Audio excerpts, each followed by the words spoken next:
નમસ્કાર, આપ જોઈ રહ્યા છો ARV ન્યૂઝ ને બુલેટિન સાથે હું છું માસૂમ। જામનગરમાંથી એક અત્યંત ચોંકાવનારી અને કાળજું કંપાવી દે તેવી ઘટના સામે આવી છે, જેમાં માત્ર 14 વર્ષની માસૂમ દીકરીનું હાર્ટ એટેક આવવાને કારણે અકાળે અવસાન થયું છે।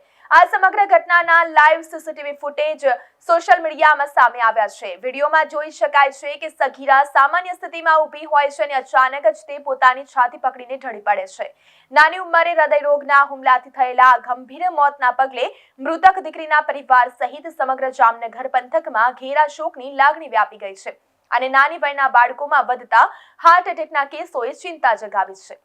ઉદલપુર જાનીપુરા ગામના રહીશોએ બીડી પટેલ કોરી ખાતે થઈ રહેલા ખતરનાક બ્લાસ્ટિંગ સામે ઉગ્ર વિરોધ નોંધાવ્યો છે। ગ્રામજનોનો આક્ષેપ છે કે ભારે ધડાકા, અસહ્ય ધૂળ અને જમીનમાં થતા કંપનના કારણે સ્થાનિક મકાનોમાં તિરાડો પડી રહી છે, જેનાથી જાનમાલના નુકસાનની ભીતિ સેવાઈ રહી છે। આ ઉપરાંત ગામની પાણીની ટાંકી, શાળા અને રહેણાંક વિસ્તારની સુરક્ષાને લઈને પણ ચિંતા ઊભી થઈ છે। ગ્રામજનોએ મામલતદાર, કલેક્ટર, SP અને GPCB સહિતના ઉચ્ચ અધિકારીઓને આવેદનપત્ર પાઠવીને માંગ કરી છે કે સ્થળની સરકારી માપણી પૂર્ણ થાય ત્યાં સુધી બ્લાસ્ટિંગ તાત્કાલિક બંધ કરવામાં આવે તેમજ ATR સહિતની તમામ મંજૂરીઓની તપાસ કરી ગેરકાયદેસર ખનન સામે કડક કાર્યવાહી કરવામાં આવે। જાનીપુરાનો રહેવાસી છું। અમારા બાજુની અંદર બીડી પટેલ કોરી આવેલી છે અને શનિવારના રોજ જે બ્લાસ્ટિંગ થયું 10 થી 11ના ગાળામાં, એ બ્લાસ્ટિંગ એટલું ભયાવહ હતું કે વાઇબ્રેશન કંપન 2 કિલોમીટર લગીને ગયા છે, બરાબર। ત્યાર પછી અમે સ્થળ મુલાકાતે ગયા, ત્યાં વિડીયો બી ઉતારેલા છે। તો આ લોકો 15 થી 20 હોલ વેગનના મારે છે, એની સાઇઝ 4.5 ઇંચ હોય છે, બરાબર છે। તો આવું બ્લાસ્ટિંગ ના થવું જોઈએ અને સ્થળ પર ગયા તો ખબર પડી કે અમારા ગામમાં જે કોતર પાછળથી જાય છે એ અડધો કિલોમીટર ખાઈ ગયા છે આ લોકો, બરાબર છે। એના એ માટેને લઈને અમે ગામવાળા બધા પરેશાન થઈ ગયા છે, તો એના માટે અમે મામલતદારશ્રીને બેનને અમને આવેદનપત્ર આપેલું। હું ઉદલપુર ગ્રામ પંચાયત સરપંચ છું। અમારા જાનીપુરામાં વારંવાર ઘણા જ મોટા બ્લાસ્ટિંગ થતા હોય છે અને બ્લાસ્ટિંગના લીધે ઘણી બધી પરેશાની થાય છે, જેવી કે અમારી બાજુમાં સ્કૂલ આવેલી છે, રહેણાંક વિસ્તારો આવેલા છે, પાણીની ટાંકી આવેલી છે। તો આના લીધે ઘણી બધી ડેમેજ થાય છે અને ઉપર મકાનની ઉપરથી પોપડા પડવાથી ઘણો બધો મોટો ભય રહે છે। એના લીધે અમે આવેદનપત્ર મામલતદારશ્રીને આપ્યું છે।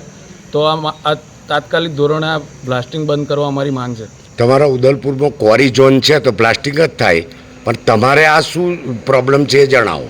પણ આ બ્લાસ્ટિંગ બહુ જ મોટું કંપન થાય છે, એના લીધે ઘરના જે પોપડા આવે છે એ પોપડા નીચે પડે અને માથામાં વાગવાનો બહુ મોટો ભય છે। તો આ કંપન ઓછું થાય, બ્લાસ્ટિંગનો અમને કોઈ ભય નથી કે બ્લાસ્ટિંગ ના થાય, પણ આ જે મોટા મોટા વેગનોથી જે બ્લાસ્ટિંગ ઉડાડવામાં આવે છે એ બ્લાસ્ટિંગ બંધ કરવા અમારી માંગ છે। કઈ ક્વોરીવાળા પ્લાસ્ટિક કરે છે? અત્યારે હાલ અમે બીડી પટેલ ક્વોરીનું બ્લાસ્ટિંગ બંધ કરવાની માંગ સાથે મામલતદારશ્રીને આવેદનપત્ર આપ્યું છે। અમદાવાદના સરખેજ પોલીસ સ્ટેશન વિસ્તાર હેઠળના ફતેહવાડીમાં એક મકાનમાંથી મહિલાનો શંકાસ્પદ હાલતમાં મૃતદેહ મળી આવતા ચકચાર મચી ગઈ છે।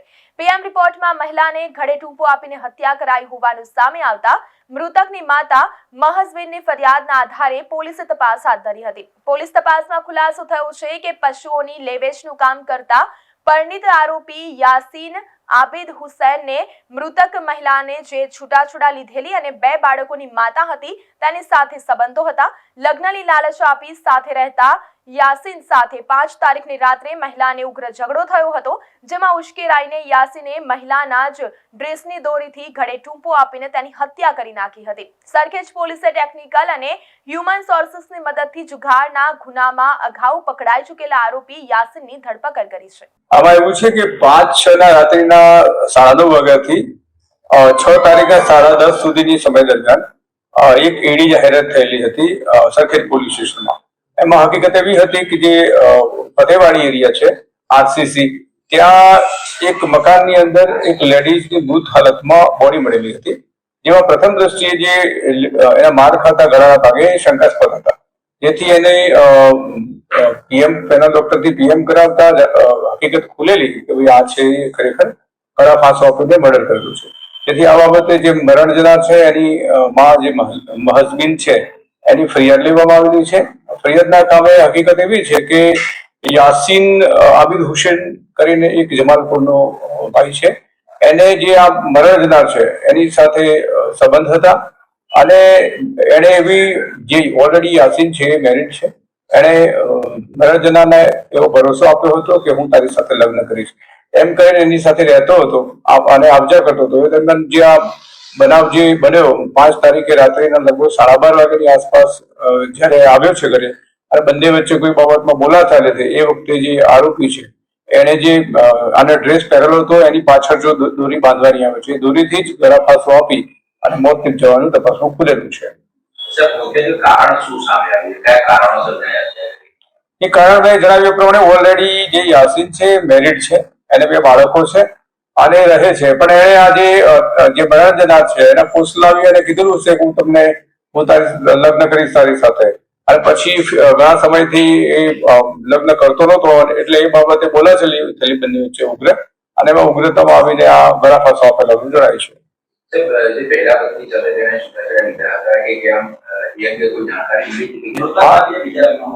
હા, એમાં હું બંનેનું જણાવી દઉં કે જે યાસીન છે એના લગ્ન થયેલા છે ને ફર્સ્ટ લગ્ન છે, કોઈ છૂટાછેડા નથી આપ્યા ને એના 2 બાળકો છે.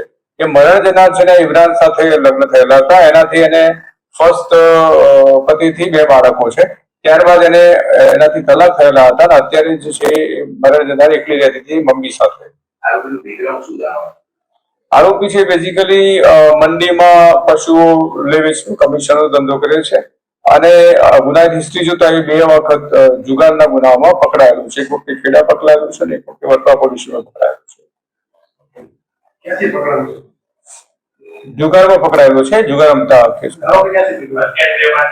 હત્યા કર્યા બાદ આરોપી એના ઘર તરફ જતો હતો, એને એવું હતું કે આમાં કોઈ શંકા નહીં જાય, પણ પોલીસે એની ટેકનિકલ સોર્સ જે માનવ સોર્સનો ઉપયોગ કરી અને એને પકડી લીધો છે.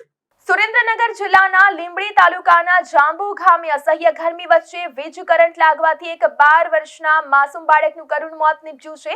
અકસ્માત બાદ બાળકને તાત્કાલિક લીંબડી સિવિલ હોસ્પિટલ ખસેડાયો હતો, જ્યાં ફરજ પરના તબીબે તેને મૃત જાહેર કર્યો હતો.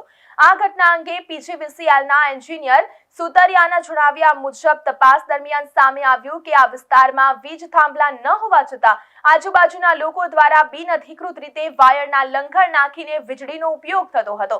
બાળક ઘરે પાણી છાંટતો હતો ત્યારે ગેરકાયદેસર વીજ જોડાણવાળી પાણીની મોટરમાંથી એકાએક શોર્ટ લાગ્યો હતો.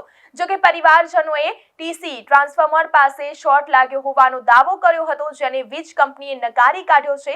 હાલ સિવિલ હોસ્પિટલમાં MLC નોંધી આગળની કાર્યવાહી હાથ ધરાઈ છે. ગુજરાતમાં હાલ અસહ્ય ગરમી અને ભેજનું સામ્રાજ્ય છે, પરંતુ ટૂંક સમયમાં જ આ કાળઝાળ ગરમીમાંથી મુક્તિ મળશે.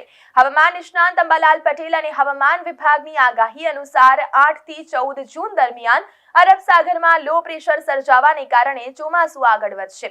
14 થી 16 જૂન વચ્ચે દક્ષિણ ગુજરાત અને સૌરાષ્ટ્રના દરિયાકાંઠાના વિસ્તારોમાં પ્રી મોન્સૂન એક્ટિવિટી શરૂ થશે. 16 થી 20 જૂન દરમિયાન મૃગશીર્ષ નક્ષત્રમાં વરસાદ વેગ પકડશે અને 22 જૂનથી આંદ્રા નક્ષત્ર બેસતા જ 23 થી 26 જૂન વચ્ચે ભારે પવન અને વાવાઝોડા સાથે વરસાદ ત્રાટકશે.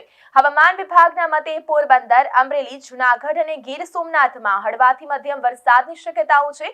જો કે 21 જૂન સુધી સૂર્યની ક્રાંતિના કારણે તાપમાન 41 ડિગ્રીની આસપાસ રહેશે, પરંતુ જૂનના અંતથી 7 જુલાઈ સુધીમાં મેઘરાજા સમગ્ર ગુજરાતને ધમરોળશે અને વિધિવત ચોમાસું જામી જશે. તો આ 7 સમાચારોમાં અત્યારે બસ આટલું જ. નમસ્કાર.